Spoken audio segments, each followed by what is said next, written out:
Boa noite. Tô vendo aqui. Algumas pessoas já entraram.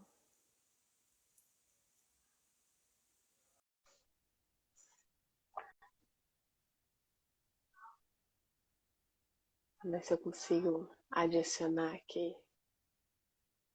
Boa noite, Patrícia. Fui pegando flagra. Boa Que noite. bom te ver! Como é que você está? Estamos bem, né? Que bom, né? Bom revê-la aqui também por esse canal. Faz tempo, né, que a gente não conversa. Sim, é verdade. Uma boa oportunidade de colocar papo em dia. Uma excelente oportunidade. Deixa eu ver se a Paula também já entrou. Ainda não, ela deve estar chegando. Uhum. Vocês ainda não Uhum. se conhecem, talvez você conheça algum conteúdo da Paula, não sei. Mas para quem está nos assistindo agora, sejam muito bem-vindas. Patrícia fala de pertinho de Frankfurt, eu falo de Uhum. Munique, e nós ainda estamos aguardando a nossa convidada Paula Batista, que está no Brasil, e ela deve estar lá se conectando. Uhum. Hoje o nosso tema vai ser educação antirracista, não é, Patrícia? Isso. Nós comemoramos esse mês o Dia Internacional da Luta pelo combate ao racismo e, e hoje então estamos juntando duas educadoras, uma na Alemanha, uma no Brasil, para a gente tratar desses dois recortes, dessas duas perspectivas. Ah, tô vendo que a Paula entrou. Sim, ela entrou. Deixa eu ver se eu consigo adicioná-la. Como é que eu faço aqui para adicionar? Aqui, vou procurá-la. Aqui, pronto. Olá, Entrou? Boa noite, boa tarde, Paula. boa tarde. Que alegria ter vocês duas aqui comigo hoje. Os comentários estão ativados, eu nem sei como desativar, mas aí pelo menos eu vejo se tem as perguntas, né? Como é que as pessoas interagem. Paula, seja muito bem-vinda aqui à nossa live hoje sobre educação antirracista. Apresento Patrícia Santos a você, Patrícia Paula, Paula Prazer. Patrícia. Prazer. Patrícia é uma educadora aqui numa creche, né, Patrícia, na cidade de Frankfurt. Uhum. E a Paula Patrícia, ela faz alguns trabalhos junto com Carlotas, tem uma parceria e a gente conversa e aprende muito com vocês duas, na verdade. Então, estou muito contente que vocês aceitaram o convite e que a gente hoje vai poder conversar sobre esse tema, educação antirracista. Então, para quem não conhece, a Paula tem um perfil aqui no Insta, que é o Ser Antirracista. Vale muito a pena entrar lá e acompanhar os conteúdos dela. Ela tem também um curso, né, com diversas perspectivas aí sobre este tema, super bem organizado, super completo. E a Patrícia traz a perspectiva do ponto de vista de mulher migrante, que também trabalha esse assunto lá na creche, com as famílias, com as crianças. Eu acho que a gente vai ter uma boa combinação aqui de assuntos. Então, sejam muito bem-vindas. E eu não quero nem perder muito tempo, porque eu tô doida aqui para saber as respostas de vocês para as perguntas que eu formulei. Né? Então, eu queria começar com uma pergunta bem genérica. O que significa ser antirracista? A gente sabe que a Angela Davis tem a frase, né, emblemática dela, não adianta não ser racista, temos que ser antirracistas. Então eu pergunto às duas, o que Uhum. significa ser antirracista? Pode começar primeiro, Patrícia. Você chegou primeiro, eu cheguei depois. Boa tarde, boa noite. Oi, então tá bom. Bom, com certeza a Paula pode completar e com certeza tem uma visão talvez mais abrangente. A minha visão é um pouco mais, não necessariamente concentrada na educação infantil, porque é onde eu trabalho com crianças. Bom, a gente entende como ser antirracista, ser contra a discriminação, a princípio seria contra qualquer tipo de discriminação, mas em especial aquela que leva a parte de etnia. Eu sou lida como na Alemanha, é engraçado isso também, que eu sempre conto, eu não sabia que eu era negra até chegado na Alemanha, né? Então me chamaram de negra na Alemanha, eu olhei assim, quem? Eu? E eu acho que essa questão da educação, eu vou falar mais sobre uma ótica meio da educação infantil, mas eu acho que essa educação engloba muita gente, que a gente está sempre aprendendo. Então, assim, ser antirracista é ser contra esse tipo de discriminação e não ser só contra, mas também ter atitudes positivas em relação a isso. Não é uma questão só da minha conduta, mas a questão também de eu favorecer certas situações ou estruturas, né? Bom, passa a bola para Paulo. Certo. Não, é exatamente isso, né? E assim, é ligado à ação, né? Ser antirracista está muito ligado à ação, a você promover ações contundentes que vão tanto em direção ao combate ao racismo, né? A investigação sobre o seu racismo, ao combate ao racismo e ações de promoção da igualdade racial. Então a gente tem, né, esses três aspectos aí que a gente pode falar que cabe no ser antirracista. Quem é a pessoa que se decide ser antirracista? Então ela precisa investigar ela mesma, ela precisa ter ações contra o racismo, então combater ativamente o racismo e promover a igualdade racial nos espaços onde ela está, para que aquele espaço seja diverso, assim como a gente tem a diversidade no nosso país, aqui no Brasil, por exemplo. Então, antes de mais nada, pelo que eu consigo entender, é preciso ter uma atitude atenta ao seu entorno, a si mesmo, a si mesma, né, para sempre que necessário se posicionar, sempre que necessário abrir espaço, sempre que necessário, né, trazer para a igualdade alguma situação que esteja desequilibrada. E eu acho que isso deve exigir bastante energia e consciência e informação, não é isso? E aí, eu fico pensando assim, as pessoas, as famílias, as instituições de ensino, elas já educam. Como é que a gente consegue fazer com que esse grupo todo de pessoas que tem uma influência, né, em como as crianças vão crescer, vão se comportar, vão se posicionar, etc. e tal, como é que essas pessoas vão entender que só educar não basta? Que essa educação precisa ser antirracista, né? Então, para que nós precisamos da educação antirracista? Por que só educação não basta? Posso começar dessa vez, Patrícia? Você? Pode, eu só queria colocar um ponto que, às vezes, a gente falando assim, parece que as ações das quais a Paula colocou, mencionou, que são ações vindas de pessoas negras ou BIPOC. E não é essa a questão. A educação antirracista vale para todos, né? Passa a bola, Paula. Sim, exatamente. Eu acho que, pegando aí o que você falou, Carla e a Patrícia também, a gente vive numa realidade em que as pessoas achar que racismo é uma coisa horrorosa basta.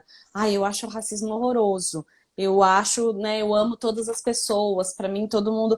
Mas o que a gente viu até hoje é que esse comportamento de achar horrível, de tomar uma atitude não ativa, né, passiva diante deste problema que é grandioso, nos trouxe até aqui, que é de racismo estrutural. né, que a gente vive hoje no nosso país. Então, e o que a gente fez também com as crianças, com as nossas gerações, estamos reproduzindo para as próximas gerações, é a mesma coisa. Então, a gente não se informa sobre essa questão, a gente acha que só o fato de não se falar sobre pessoas negras ou sobre racismo perto das crianças já é o suficiente. A gente não oferece para as crianças uma convivência de diversidade racial, e isso faz com que as crianças não tenham habilidade para ter esse relacionamento, e então isso não é uma educação que tem vistas para a educação antirracista. Porque o que acontece? Por que só a educação não basta? Porque foi o que a gente fez até agora e as pessoas continuam reproduzindo o racismo. A educação antirracista, ela vai além, né? Ela olha para as circunstâncias da nossa sociedade e enxerga que a gente precisa ensinar essas crianças que racismo existe, porque elas têm ponto de contato com o racismo a todo momento. E é isso que a gente nunca presta atenção, né? Falar, não, só de eu não falar mal de pessoas negras aqui já está resolvido. Não, as crianças têm ponto de contato com o racismo o tempo todo, e elas estão aprendendo o tempo todo. E se a gente não faz essa educação em contrapartida a tudo isso, a gente não consegue reverter essa situação. A gente não consegue fazer com que a criança entenda que numa relação com pessoas negras, ela não pode se sentir superior, que é isso que acontece na prática nas relações humanas. Então, se a gente não quer que as nossas crianças, né, brancas ou negras, se sintam superior ou façam agressões baseadas nas características raciais de outra criança, a gente precisa fazer essa educação pontual, contundente e muito séria. Uhum. Para mim, complementando, como eu estou dentro da creche na Alemanha, naturalmente é difícil muitas vezes é difícil de se ter uma representatividade numa creche na Alemanha, porque a maioria das crianças são sim brancas, né? São lidas como brancas europeias.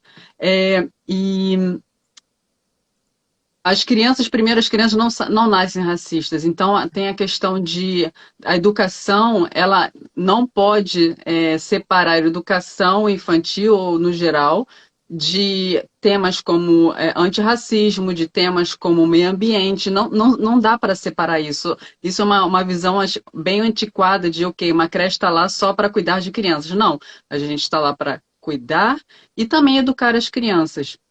E proporcionar, em especial a gente aqui na Alemanha, como eu coloquei antes, a maioria das crianças são lidas como crianças europeias. Então, o que acontece com uma criança negra?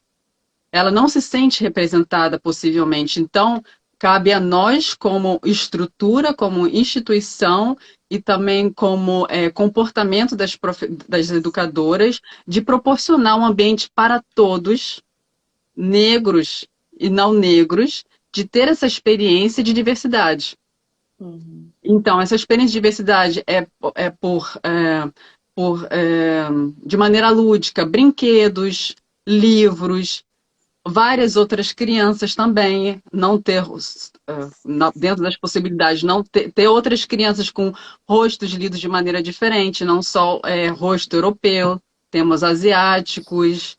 Então, assim, isso é importante porque as crianças percebem que não é só o meu cabelo é bonitinho e vem todo mundo passar a mão no meu cabelo, que tem, né? As crianças acham diferente, fica passando a mão no cabelo até que o outro fala stop. A gente fala aqui, ensina a falar stop. É um pouco mais do que isso, porque as crianças também percebem que aqueles espaços que elas estão tendo chance de ter, todos os outros também têm. E qual que é o esforço que é necessário para que educadores e educadoras já tenham isso em sua rotina? Então, eu sei que a Paula também tem um programa, né, para educar educadores, o que a gente chama aqui de Train the Trainer, e você, Patrícia, deve ter essa preocupação também como diretora da creche, né? É fácil encontrar programas de formação, de sensibilização, colocar isso em prática? Como é que é isso? Já tem na faculdade, já existe algum conteúdo específico para isso? Como é que funciona isso? na formação dessas pessoas que estão tendo influência nas crianças? Eu posso falar mais da parte alemã, porque eu estudei mais a educação na Alemanha. No Brasil, não. No Brasil eu tive outra formação. Mas eu acho que da parte das estruturas de universitária, parte técnica, eu acho que ainda tem muito a ser feito. Aqui, eu acho que no Brasil existe a expressão de mimimi, aqui também, muitas vezes, é sempre levado para isso. Eu acho interessante porque talvez as pessoas no Brasil pensem, país avançado, com certeza todo mundo tem acesso à instrução e educação, isso não deve ser um tema lá. Mas, infelizmente, é sim, porque muitos deles se sentem... Quando se fala sobre o tema, eles se colocam na defensiva, do tipo, eu não sou racista, eu tenho até amigos negros. Não é essa a questão, não é verdade? Então, assim, eu acho que por parte das estruturas tem muita coisa a ser melhorada, sim. Nós, como temos grande interesse, porque a creche Curumim, que é uma creche que oferece cuidados às crianças em breve, a 6 anos, tem uma instituição por trás preocupada com o assunto que é a Embradiva. A Embradiva faz toda a diferença no Curumim, nessas práticas antirracistas. Então, esse é um ponto. Então, como a Embradiva tem essa grande preocupação, então nós procuramos vários outros caminhos de estudar o assunto. E como nós somos educadoras, a preocupação de estar sempre em autorreflexão e reflexão com os outros é extremamente importante. A gente começou, não tem muito tempo, a abordar de maneira mais intensa esse assunto. E a gente percebeu que, na época que nós começamos a abordar esse assunto, a gente também começou com a parte de meio ambiente. E a gente percebeu, eu como diretora e as minhas colegas que estavam me ajudando nesses projetos, era muito mais fácil para a maioria das colegas falar sobre o meio ambiente do que racismo. Então, assim, é uma coisa que requer realmente mais esforço, mais reflexão, de colocar em dúvida de tudo que você aprendeu, de repente, muitos de nós na Creche Curumim somos brasileiros, de tudo que a gente escutou, é uma desconstrução muito grande. Isso requer mais esforço do que, talvez, cuidar do meio ambiente. É uma coisa assim, meio... o que a gente vê, é o que eu vejo aqui na prática, né? Entendi.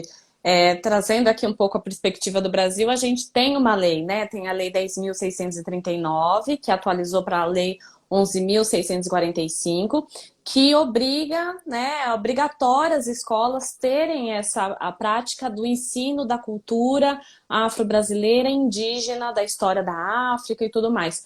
Só que o que a gente vê é justamente isso que a Patrícia trouxe, a dificuldade do educador. Então, eu acredito que aqui, e aí os cursos que eu proponho, justamente o educador vai lá para saber como que ele fala com a criança, como que ele trabalha com a criança, e primeiro eu começo o trabalho com o educador. Porque a gente precisa entender que antes de educar uma criança, a gente precisa desconstruir o nosso racismo, né? Então, nós fomos educados numa cultura que é racista. Nunca ninguém nos ensinou, nunca tivemos oportunidade de termos essas conversas como estamos tendo agora. Então, é preciso que o educador, se ele realmente está empenhado em fazer essa educação antirracista, de promover isso dentro do seu ambiente, de sala de aula e tudo mais, ele precisa navegar nele primeiro. E aí depois que ele entender, desconstruir, saber qual que é a relação que ele tem com a negritude, com o seu racismo e com tudo mais,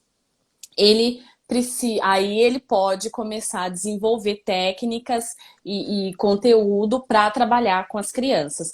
Porque senão fica uma coisa... E criança percebe, né? Quando a coisa não está internalizada, é só uma coisa empurrada. Então, preciso primeiro fazer o trabalho com o educador. As instituições de ensino, elas estão começando a ter essa preocupação com essa formação do profissional. Mas também aquele profissional que quer tem já bastante conteúdo que ele pode...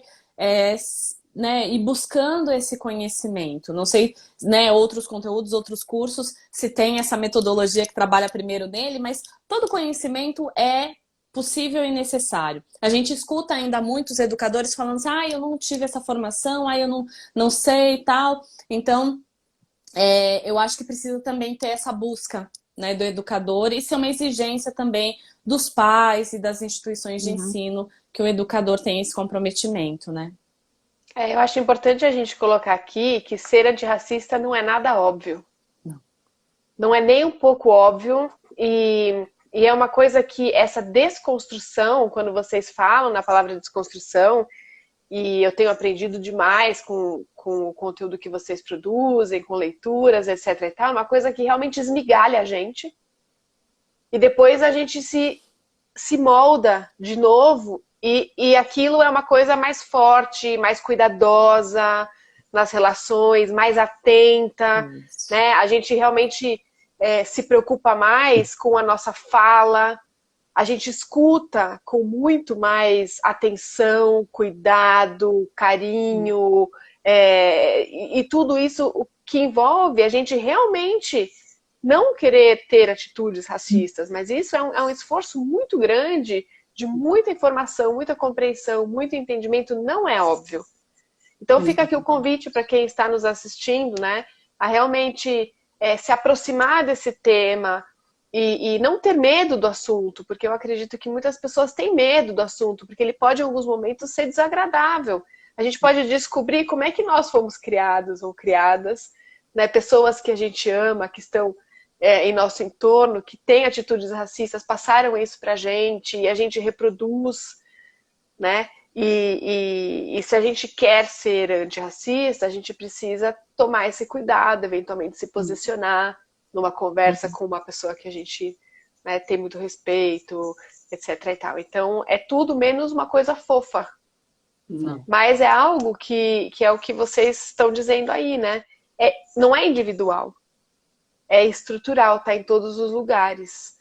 Então, vocês, como educadoras, têm uma função aí bastante relevante nesse processo todo e contínuo, porque não é um curso que eu faço hoje e já sou antirracista.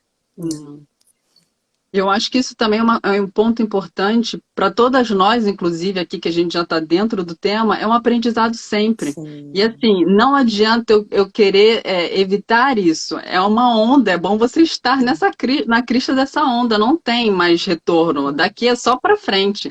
Então é melhor abraçar todo mundo isso. Então não ficar na defensiva de falar, eu não sou, eu tenho amigos negros, mas não repensar quais são os meus privilégios como branco.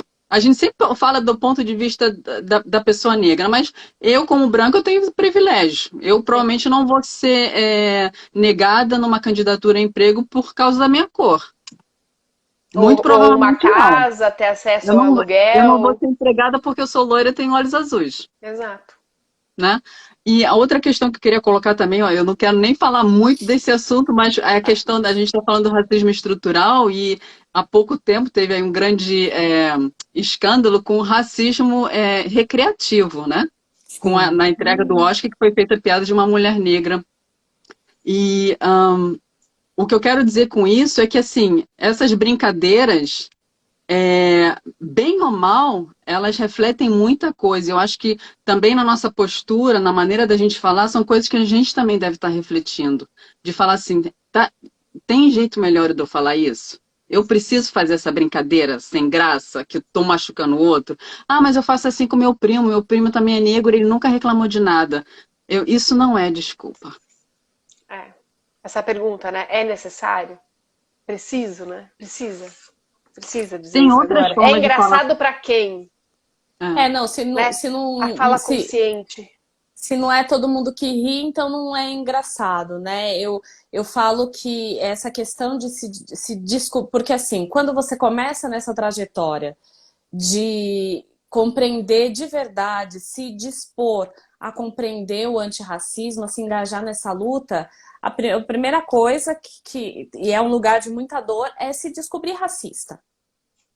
Então não tem como você se engajar numa luta antirracista sem antes olhar para você e dizer, puxa, eu tive comportamentos racistas, sim, né? E convido todos a fazerem essa reflexão, porque quando a pessoa já vem assim, não, eu tô querendo aprender, mas eu já sou antirracista, até eu falo, tá bom, vamos lá, né? Porque É isso. Enquanto você não admite que os seus pais tiveram falas racistas, as pessoas ao seu redor, os professores, a forma de se relacionar e de funcionar uma sociedade te ensinou muito sobre racismo e você aprendeu e você reproduziu, se você não consegue ter a decência de olhar para isso, o passo para ser antirracista fica difícil. Porque é preciso olhar para isso, precisa enxergar, precisa doer. Poxa, aquele momento, aquela vez, talvez eu acho, agora estou tendo certeza, estou compreendendo que eu fui racista. E aí isso ir desconstruindo para, como vocês falaram, ter um olhar atento, porque quando a gente começa a ter esse tipo de comprometimento, a gente começa a enxergar o racismo. E essa é a grande dificuldade, porque o racismo acontece todos os dias, e eu posso dar aqui 50 as coisas que eu vivi já hoje, o dia nem acabou, que foram racistas, só que as pessoas não percebem, né? Então a gente precisa começar a enxergar. E eu acho até que muitas vezes não é nem na atitude agressiva, é no pensamento. É em olhar para as pessoas, né? E olhar para elas e pensar, elas são competentes, né? O que é o racismo no mercado de trabalho? Aqui na Alemanha, que você manda um currículo com a foto.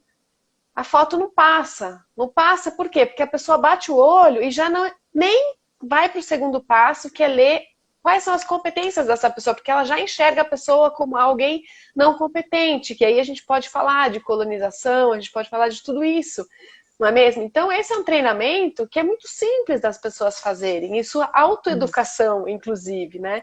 Como é que eu estou pensando, o que eu penso sobre as pessoas ao meu redor? Como é que eu enxergo a mulher aqui na Alemanha que anda, né, com o pano cobrindo sua cabeça, que é um tipo de racismo que a gente vê muito frequente aqui na Alemanha também. Quais foram as informações que eu recebi sobre estas etnias que estão me levando a tomar certas decisões, né? Então já começa para mim no pensar mesmo, no pensar, no julgar. Antes mesmo de ter uma atitude, porque as pessoas, eu tenho a impressão que as pessoas acham que o racismo é só quando eu falo alguma coisa que eu agrido outra. Se ninguém chamou ninguém de macaco, não teve racismo, né? Mais ou menos Exato. assim que as pessoas acham, mas tá muito além disso. Eu tenho um pequeno exemplo, assim, tipo na creche. Se eu tenho um grupo variado de crianças, aí de repente tem uma onda de piolho. Aí uma pergunta se faz, provavelmente deve ter vindo aquela criança com cabelo rasta.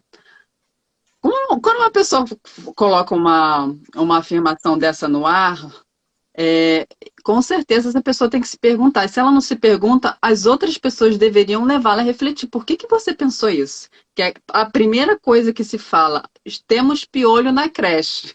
Você vai falar que o piolho vem da criança que tem o cabelo, que tem um cabelo bem crespo. Por que isso?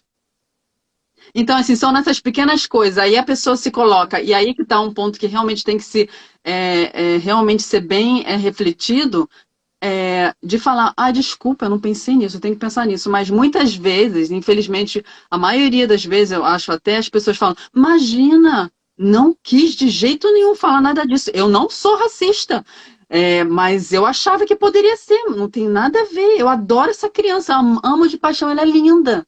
Então, assim, são essas armadilhas que estão sempre ao nosso redor, e a gente tem que estar atento a isso. Atento, mas assim, um atento meio de coração aberto, e não, a gente não está aqui para ficar colocando o dedo no arroz de ninguém, porque eu acho que assim a gente é difícil de ter resultados positivos, não? E mais importante ainda, né, Patrícia, você trazendo esse ponto, é já começar pelas crianças, né? Para elas já ficarem mais treinadas, já ficarem mais atentas, como é que eu vou me colocar, mãe, não pode falar isso, de onde vem essa ideia, por quê, né? Porque as crianças, elas revidam, elas são, nesse ponto, elas acho que são bastante honestas, às vezes, quanto menores elas são, elas estranham, elas perguntam, elas falam, não pode perguntar, né? E aí eu queria te perguntar para vocês, o que não pode faltar na educação antirracista? Para que essa criança cresça livre de preconceitos ou livre de auto-julgamentos, né? O que não pode faltar na educação antirracista?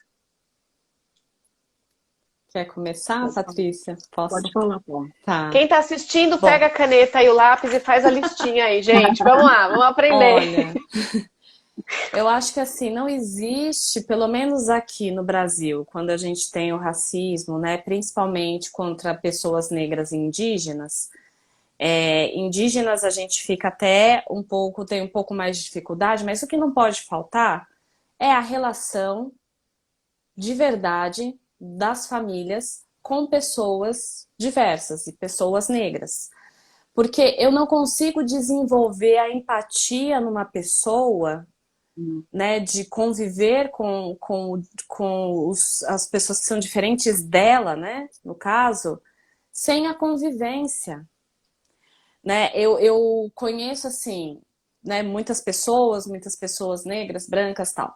Pessoas brancas que eu vejo que tem uma sensibilidade maior para entender a dor quando eu falo que sofri racismo, são pessoas que tiveram um relacionamento com pessoas negras próximas.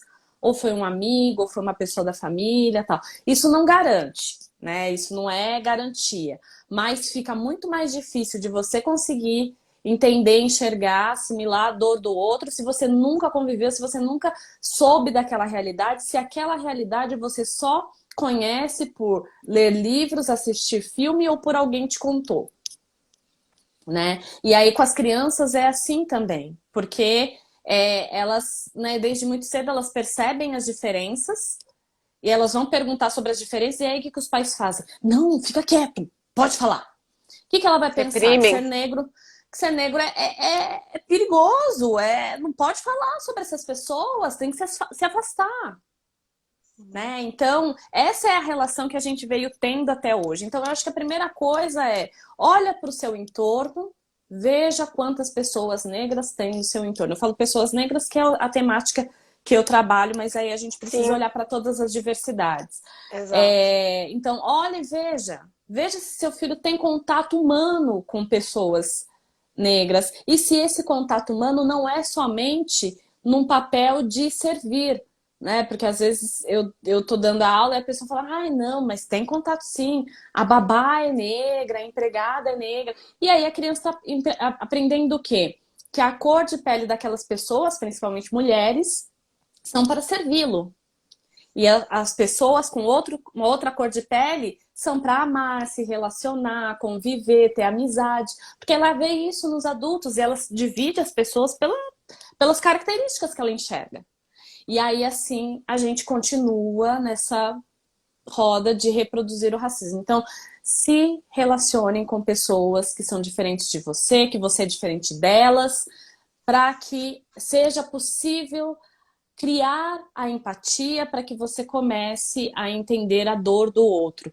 E aí, para além disso, né, começar a desconstruir seu próprio racismo, dar referência para as crianças, ter referência, né, na sua própria... Refletir, uma única pergunta só já revela muita coisa. O que significa negritude para você? Quando você olha para, principalmente agora que a gente está no meio dessa confusão, um homem negro, o que isso significa? Imaginem um homem negro na sua frente, o que ele é? Que papel que ele tem? Né? Então, só aí você já começa a mapear o seu racismo e saber por onde você precisa começar a desconstruir. Sim. Bom, a Paula já falou bastante coisa, né? É difícil agora complementar. Com certeza, eu acho que faz parte disso tudo, de fortalecer a identidade das crianças, né? De fortalecer a sua autoestima. Isso com certeza faz parte, como a Paula falou, de possibilitar a equidade de chances que as crianças se vejam em mesmas situações e não nessa questão de hierarquia, como a Paula colocou, de ter essas crianças também terem protagonismos. É por isso que a gente, aqui na creche, por exemplo, de ter livros, sim, com princesas negras, um exemplo. Ou livros sobre povos indígenas. Essas etnias todas serem representadas de alguma maneira, mas não de uma maneira exótica. De uma maneira real. Né? de nós como educadores ou nós como os responsáveis pelas instituições, de termos sempre essa visão crítica, da gente se perguntar, da gente ter interesse e curiosidade em continuar estudando sempre e também de ter uma atitude ativa, de realmente ver alguma coisa, lutar contra aquilo. Não só falar que é contra aquilo, mas não permitir que aquilo aconteça, né? De ter ações. Yeah. E numa sociedade aqui, Patrícia, a gente até, na cidade de Frankfurt, até tem alguma diversidade, mas tem cidades, a gente sabe aqui, que tem zero. Vai que tem 1%. Posso citar diversas cidades não longe da que eu moro aqui. E como é importante, nesses lugares, promover, de certa forma, exatamente isso que a Paula falou. Como é que essas pessoas vão se relacionar? Porque uma vez eu escutei um homem falando, isso não é um assunto importante para mim, porque na minha cidade não tem pessoas negras. Por que eu vou ligar para esse assunto? O que me importa se as mulheres, assim, assado, estão sofrendo violência, não sei aonde? Na minha cidade nada disso acontece. Aquela visãozinha restrita de mundo. Só que em algum momento, aquelas crianças dessa cidade, onde esse homem diz que não acontece nada, vão se relacionar com diversidades, quaisquer que sejam, né? Nesse caso aqui, pessoas migrantes, negras, de outra religião, etc e tal. E aí, como é que a gente faz como educadora para levar esse assunto para dentro de um lugar onde nem aquelas famílias sentem a necessidade de falar sobre isso? E são essas as que estão na situação de privilégio que mantêm essa desestabilidade social. Realmente fica um pouquinho mais complicado, porque eu participo como diretora da Creche Curumim de vários outros encontros com outras instituições. E, infelizmente, eu ainda escuto esse tipo de coisa. Tipo assim, não é nosso assunto. A gente não é tocado por isso. E eu acho isso péssimo, para falar a verdade. Então, eu tento sempre vir com a minha visão. Eu achei interessante que essa semana nós tivemos um treinamento sobre inclusão. E a treinadora falou assim, colocou sempre a outra perspectiva. Então, a perspectiva de uma criança com uma criança em cadeira de roda. Por que na creche só tem criança que anda? Eu só quero criança que tenha cadeira de roda. Então, é verdade, né? Então, só para a gente quebrar essa perspectiva, né? Eu achei bem interessante esse exercício. Se eu pudesse colaborar com alguma coisa, não sei, né, como que é a realidade aí, mas eu penso assim, o que eu devolveria como resposta para esse pai, para essa pessoa, né? É o seguinte, você deseja que seu filho seja um cidadão do mundo ou um cidadão da sua cidade? Que ele pense, né, para o mundo, que ele possa crescer para o mundo ou que ele possa crescer apenas da sua cidade? Eu acho que você não é a pessoa que deva escolher isso. Então, ofereça todas as possibilidades para o seu filho, para que ele possa tanto conviver só com a bolha dele, mas que ele, se ele um dia quiser, ele tenha capacidade de se relacionar com o mundo inteiro. Então, eu acho que aí a gente mexe um pouquinho com essa coisa, né? Porque a gente quer o melhor para os nossos filhos. E a gente também quer um mundo bom para os nossos filhos. Mas o quanto que eu estou construindo esse mundo a partir da educação dos meus filhos? Acho que essa é uma reflexão boa. Com certeza. De dar o melhor. E eu me lembro que um dia eu estava comentando com umas amigas, eu falei, eu me senti, de certa forma, amputada na minha infância, porque eu recebi muito pouco sobre a cultura africana, que é tão bonita, tão bela no Brasil, tão presente, e o que me contaram quando eu era criança. Quer dizer, hoje, quando eu escuto, né, falar sobre a diáspora, etc. e tal, eu tenho que fazer um glossário para mim do vocabulário que não me é comum. E eu falo assim, gente, eu cresci num lugar com muitas pessoas que promovem, que vivem essa cultura diariamente, que foi oprimida, que tiveram que fazer isso de forma escondida, mas que é tão grande, tão vasta no Brasil, e não me contaram. Então eu acho, assim, não que eu não tenha a possibilidade hoje de ir atrás, que é o que eu faço, né? Mas tem coisas que eu nem sei que eu possa saber, sabe? Que eu possa perguntar. Então, eu acho isso de proporcionar, né, no global para as crianças extremamente estratégico até na formação desse cidadão e dessa cidadã, para ter um olhar mais aberto, porque realmente é o que você falou, você não sabe se ela vai ficar ali na vilinha a vida inteira, né? No mundo globalizado como hoje, aqui a maioria é migrante de qualquer maneira. Se for ver estatística, quem não é migrante tem uma história, uma biografia com migração.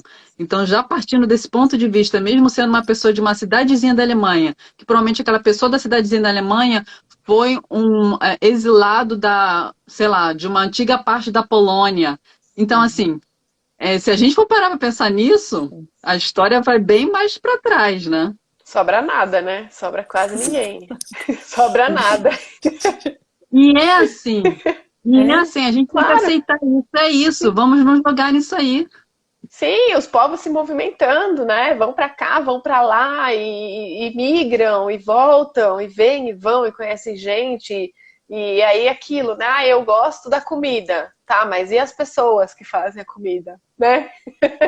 Qual é a cultura delas? O que elas contribuem a mais, né, para o mundo? E não só para você se sentir saciado e achar que teve uma experiência legal e bacana quando viajou, né? Alguma coisa assim. E aí, pensando não só no lado da educação antirracista, né? No lado do fortalecimento, que uma vez me falaram assim, eu não preciso de empoderamento, porque quem agride, quem oprime é o outro que precisa parar de ser racista. Mas nós não chegamos lá ainda, né? Eu vejo assim, a gente ainda não chegou nesse lugar onde a tolerância, o respeito está em todos os cantos. Eu acho que a gente tem um bom tempo ainda para chegar lá. Isso que a gente trabalha nisso todos os dias. Agora, como é que a gente faz como educadora ou educador, né, para fortalecer aquelas crianças que não têm essa posição de privilégio social? Sem que isso chame atenção dentro da sala de aula, por exemplo. Eu acho que assim, a gente precisa entender então, quanto educador, numa perspectiva da nossa realidade. Se nós estivéssemos numa sociedade que normal, nenhuma né? Mas assim, saudável nas relações humanas, então a gente poderia apresentar a cultura afro-brasileira, apresentar outras culturas, conversar sobre isso e continuar a nossa vida apresentando toda essa riqueza cultural. Mas quando a gente fala que a gente está numa estrutura racista, então tudo que vai ser criado precisa de uma estratégia de combate ao racismo. É assim que eu penso a educação hoje, uma educação séria que se propõe a ser antirracista. Então a gente precisa, como a Patrícia falou, trazer todas essas referências. Eu adorei que ela falou assim, gente, não vamos retroceder, é daqui para frente, vamos lá, levanta, vamos com a gente, porque não tem mais para onde correr. A gente vai precisar que todo mundo tenha essa consciência, e quem não tiver essa consciência vai acabar ficando para trás. Então já vem já. E aí a gente precisa começar a ter esse olhar e ter mecanismos e se responsabilizar por essa realidade. Porque quando as crianças chegam na escola, elas vão vir com essa perspectiva de hierarquia racial, inevitavelmente, porque não foram ensinadas. Pouquíssimas foram ensinadas. Então, provavelmente vai vir com essa perspectiva de hierarquia racial. Então, você precisa, enquanto educador, contrabalancear isso com referências, mas também enxergando aquele aluno negro que provavelmente vai ser escanteado pelos alunos, né, brancos, vai ser... Infelizmente, isso é inevitável, a gente vive nessa realidade. Os livros, a literatura que eu tenho estudado, todas falam desse fenômeno da criança negra ser escanteada, né? E aí a gente tem no racismo um problema que... a gente tem o bullying, né? Mas o racismo eu vejo que ele é mais perverso, porque Enquanto o bullying é uma violência de crianças contra crianças, perseguição de crianças contra crianças, quando a gente está falando de racismo, a gente tem a coordenação da escola, a direção da escola, os professores, os funcionários da escola, os pais dos colegas e os colegas que podem somar aí nesses agentes de agressões contra os alunos negros. Então, eu falo, o que eu indico para os educadores se atente a esses alunos. Se você puder fazer um reforço positivo para esses alunos, não precisa ser na frente dos outros, das outras crianças, mas chama esse aluno de canto e fala, nossa, elogie esse aluno pelas competências intelectuais deles. Que muitas vezes a gente... eu falo para as minhas alunas que elas são lindas, eu faço laço, não sei o que, tá.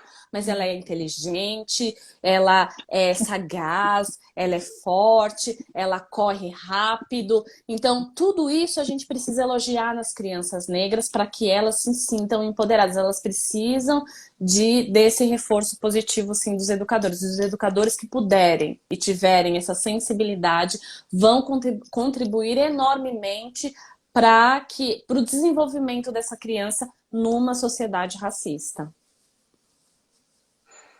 A gente... desculpa, Patrícia, pode falar. Não, pode falar, Carla. Não, eu ia dizer que esse novo movimento agora, né, das pessoas ucranianas chegando, está mostrando muita coisa pra gente. Então, hoje mesmo eu recebi no grupo da escola que eram necessários 2 fones de ouvido, porque as meninas ucranianas que estão ali dentro, elas precisavam de um incentivo, de uma tradução, e aí seria feito simultâneo, e elas teriam as palavras em ucraniano ou em russo. Aí eu pensei assim, que bacana. Mas por que isso, né, assim, sem querer desviar o tema, mas já desviando, é inevitável, meu pensamento foi inevitável. Por que não colocaram o Kopfhörer em árabe para as crianças que chegaram de outros continentes? Por que não colocaram em francês para as crianças que chegaram do norte da África, né? O meu pensamento foi inevitável. Eu achei bom, mas eu me questionei também ao mesmo tempo. Então a gente está vendo aí a diferença de tratamento. Está latente, Patrícia. Você confirma isso? Você consegue confirmar isso também? Infelizmente, infelizmente tenho que confirmar. Eu já escutei expressões como uma bela e simpática migração. Não, onda de exilados. Quando escuta isso, meu Deus, onde que a gente está? Eu fico muito feliz que eles sejam atendidos de braços abertos, Sim. Mas eu acho que essa recepção deveria ser igual para todos. E não só porque eles são lidos como europeus, são branquinhos como a gente, não, porque eu não posso falar isso, mas realmente muitíssimo questionável. É um ponto de realmente que veio para mostrar para a gente como a gente pode ser bondoso, sim, eu acredito na humanidade, mas é bom para um e para outros não. Vamos nos questionar melhor sobre isso, né? Tem alguma coisa que não está funcionando direito, não? Eu também tenho percebido muitos desses movimentos e fica meio nítido, fica difícil até de conversar sobre isso, mas quem já está, né, quem está nesse caminho aí que é difícil de voltar, percebe. Quem não tá, quem não começou a se educar, né, como é que a gente se diz, a promover a educação antirracista em si mesmo e nos outros, não percebe essa diferença. E quem já está nesse caminho, percebe. Eu acho que você tocou um ponto importante. Eu estava participando de uma reunião também que foi falado exatamente o ponto que você acabou de tocar. Aí outras professoras começaram a perguntar, mas porque na Alemanha tem umas canções infantis que também levam ao racismo. Então uma delas é uma que fala sobre cowboy e... como é que é? Índios e cowboys. A brincadeirinha de índios e cowboys. Eu falei, a gente não canta mais isso na creche. Isso já coloca a posição dos povos indígenas, aqui também ainda chamados como índios, numa outra posição, uma posição hierárquica não vantajosa. Então a creche Curumim não vai cantar isso. Mas outros, mas por que isso não me toca? a gente não tem tanto contato com povos indígenas. Eu falei, então tá bom, mas eu tenho. E eu vou fazer isso. Aí a gente tá lá naquele homem lá daquela vilinha, né? Aí a gente entra aqui com essa com o questionamento da Paula, né? Seu filho vai Mas ser, ou filha, né? Global ou local? o que eu acho interessante de colocar só nisso é só realmente reforçar esse convite. Quando a gente faz essas colocações, não, eu não vou cantar essa música, eu acho que não pertence mais a esse tempo. Isso foi coisa do passado, e porque pertencer ao passado não significa que eu tenho que continuá-la perpetuando agora no presente e no futuro. Quando a gente coloca essas coisas, as pessoas não falarem, isso é mimimi, vocês enchem o saco de tudo, não pode fazer nenhuma piada. Eu falei, eu acho que é nessa hora que a pessoa tem que, ok, eu pego essa colocação e vou analisar. E não já se colocar na defensiva, não, é chato, vocês são chatos, não dá para falar mais nada sobre isso. É nesse momento, assim, eu acho que são momentos cruciais, que é realmente para a gente se recolher, ok, pego essa informação e vou trabalhar nela. E não só ficar rebatendo como se eu não fizesse nada de errado. Então, é um convite para todo mundo que está aqui nos assistindo, da gente realmente ficar atento com as nossas colocações, a maneira que a gente fala. Tem vários perfis, eu não sei se a Paula também tem, de algumas palavras que a gente, tipo, não precisa usar Denegrir. denegrir, judiar. Existem outras palavras, o português é tão riquíssimo e lindo, tem outras palavras, a gente não precisa mais falar assim, não é verdade? E agora eu pergunto, então, Paula, como é que a gente incentiva educadores e educadoras que estão ali, né, naquele debate com aqueles pais, com aquelas pessoas que falam, não, mas é cultural, não, mas eu sempre escutei essa música, eu também quero que meu filho escute, não vejo problema nenhum. E a educadora, como é que a gente motiva estas pessoas que estão na linha de frente a continuarem, assim, vai que o teu propósito é bom, você vai colher um fruto muito saboroso disso aí. Não desista, né? Eu falo assim, que é assim, você entra na fila para ser antirracista, ao mesmo tempo você já entrou na fila de educadora. Porque boa. Porque é automático, né? Você começa a enxergar, você começa a ver, você começa a achar estranho, e aí a gente começa a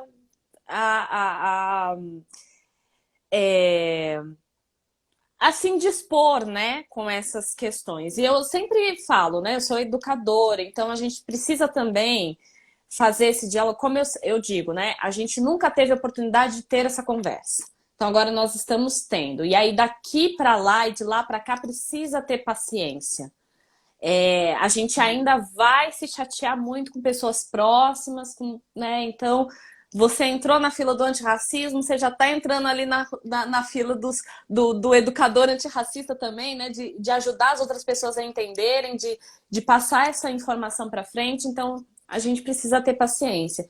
Dito isso, eu falo assim, o que não é decente? Eu acho que a palavra decência, ela ajuda a gente a refletir. Olha, não é mais decente a gente ter esse tipo de comportamento. Porque... né? Aqui ninguém se importa, mas a gente pode ferir a humanidade de uma pessoa. E aí eu não topo fazer isso, porque para mim isso não é decente. Eu acho que vai pro lado da ética. A gente precisa ir pro lado de uma questão ética. Sim, o mundo está mudado, que bom, né? A gente passou por tantas revoluções, por tantas mudanças de época, por tantas transformações de consciência, e agora a gente está vivendo mais uma. Bem-vindo, né? Que bom que você está aqui tendo o contato com isso. E aí vamos, né, para que a gente possa avançar, para que a gente possa fazer parte dessa nova mentalidade da nossa sociedade, dessa quebra de paradigma, dessa mudança na percepção das relações humanas. A gente não acha mais decente que esse tipo de conteúdo, né, seja colocado e dado para todo mundo. E aí eu digo assim, a gente precisa se preparar porque a geração que está vindo, né, ela já está percebendo isso.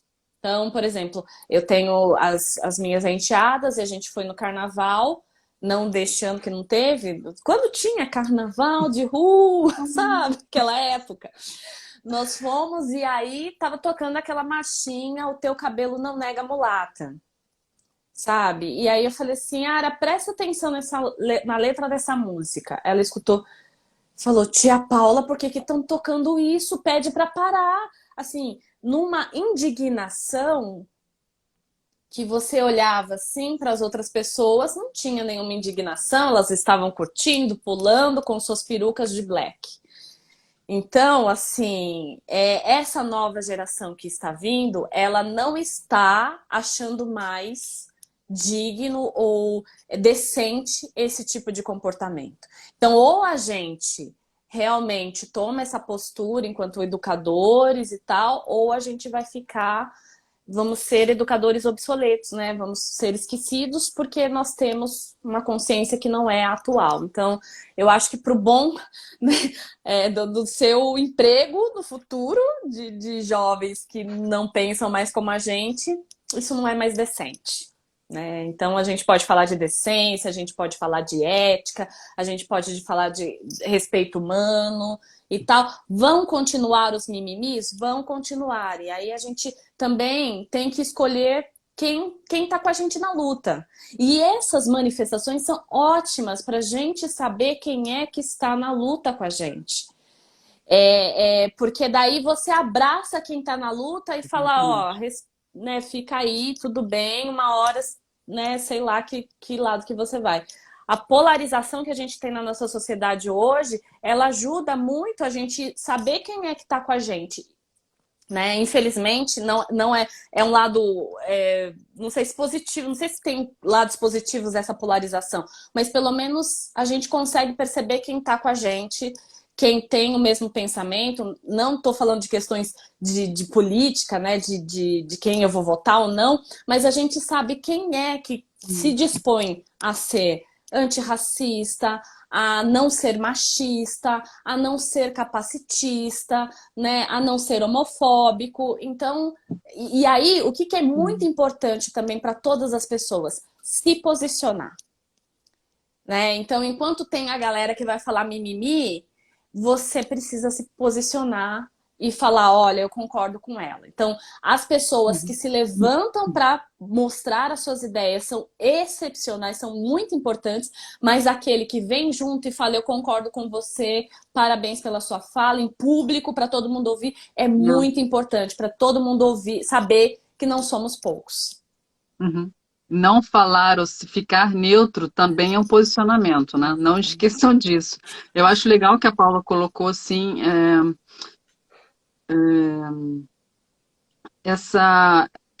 que eu acho, às vezes, é muito cansativo esse trabalho todo. Educador ainda especializado nesse tema, às vezes é exaustivo. Tá sempre se explicando.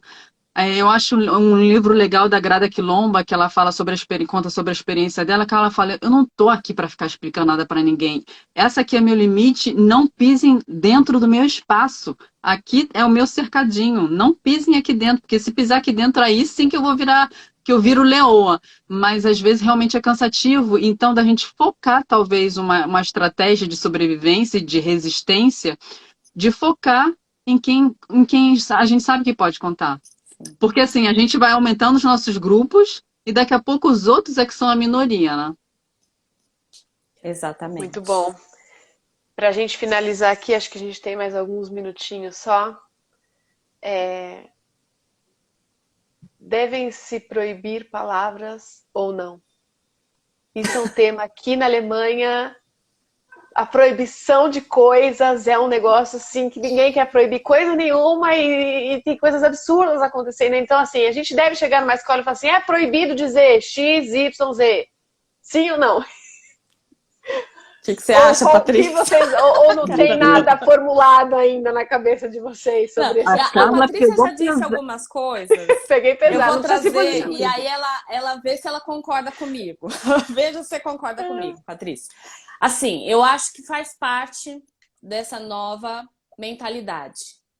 Então, assim, se você utilizar uma palavra denegrir no meio de uma frase, eu vou fazer assim, sabe? Eu vou falar, poxa vida, mas não precisava disso, sabe?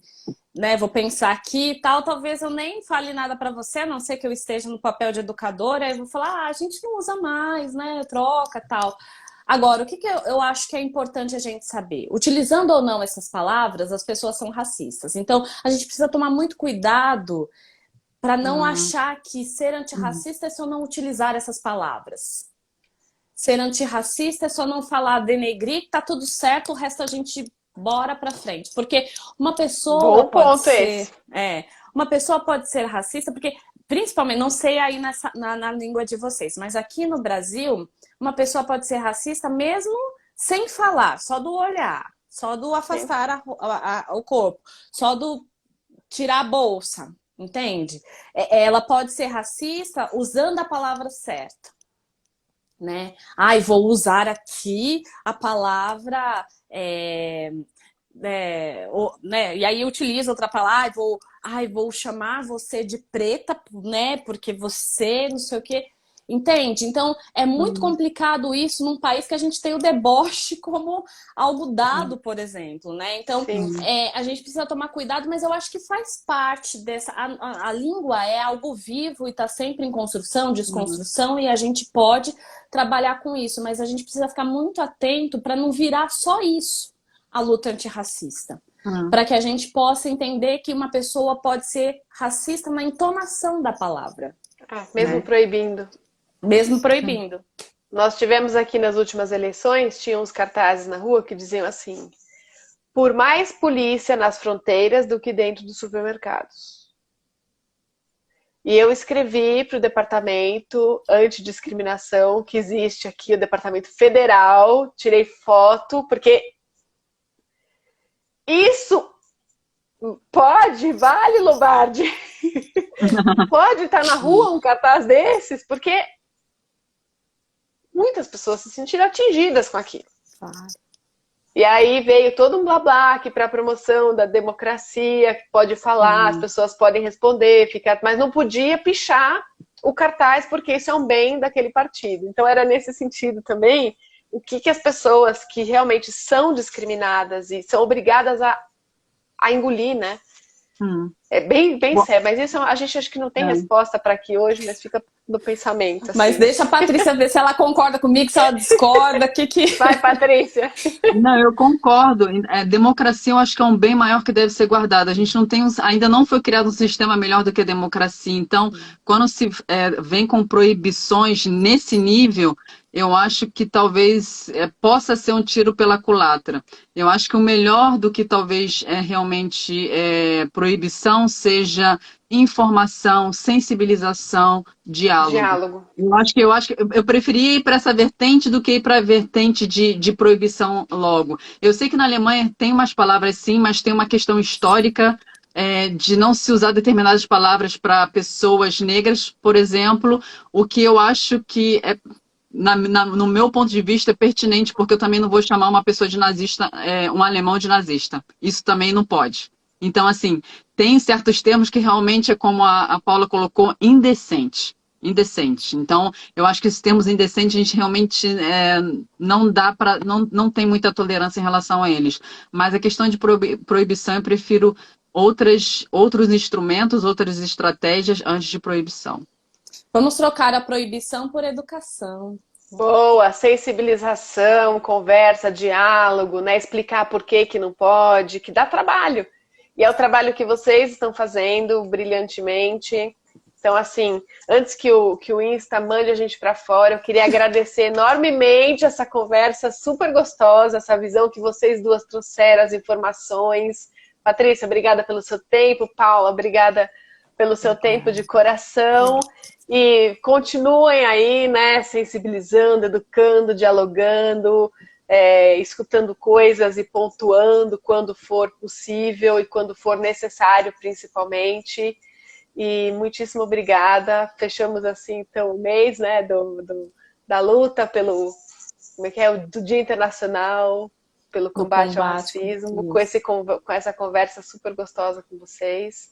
E até a próxima. Sigam o perfil da Embradiva, da Kita Curumim, que está fazendo um excelente trabalho, e também do Ser Antirracista, que tem muita coisa para aprender ali. Então, boa noite para vocês e até a próxima. Beijo, Obrigada. gente. Espero vocês Tchau, lá, tchau. sejam antirracistas. E vamos continuar na luta. Obrigada por essa conversa maravilhosa. Obrigada, Fê. Obrigada, Até mais. gente. Boa Tchau, noite. tchau. Boa Tchau, noite. tchau.